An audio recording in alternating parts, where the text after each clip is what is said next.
24 พฤษภา69นะครับประมาณ7:50ครับเพิ่งก็ได้กรีดเป็นวันแรกหลังจากที่ฝนตกติดต่อกันเนาะอำเภอด่านซ้ายจังหวัดเลยครับผมบ่ได้กรีด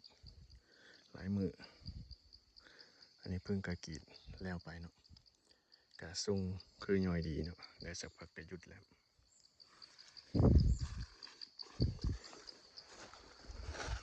ทางอื่นเป็นจังไดเนาะครับฝนตกบ่ได้กรีดกันบ่นะครับแต่ว่าอันนี้มันก็เดี๋ยวแดดเดี๋ยวครึ้มนะครับบ่แน่บ่นอนอาจสิตกห้ำมาอีกก็ได้เนาะสิลมละลายหรือบ่เนาะมื้อนี้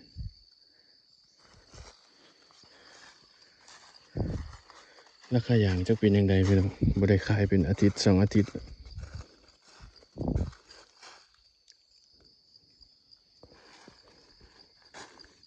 ก่อนยางก็สิออกสีแดงๆสีชมพูจังหน่อยเนาะแบบน้ำขังแบบฝนห้ำยาก็ขึ้นเร็วๆครับ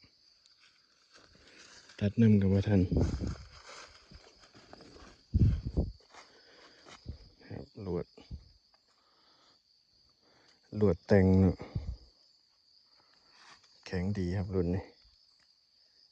คำดีพร้อมครับ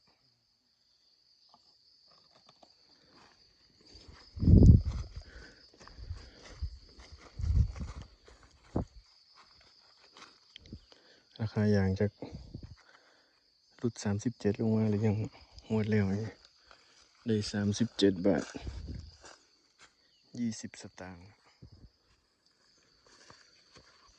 ช่วงนี้ก็ตัดหญ้าครับเป็นคลองตามทางที่เขายางตัดเบิดบ่ไหวครับบ่ทันตัดเป็นคลองแล้วก็จังตัดปกติเนาะนี่เศร้าย่อยครับกี่ต้นเล็กๆเลยผมลงกี่ตีสี่ครับ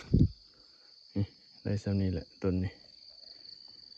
ลงกี่ตีสี่แล้ว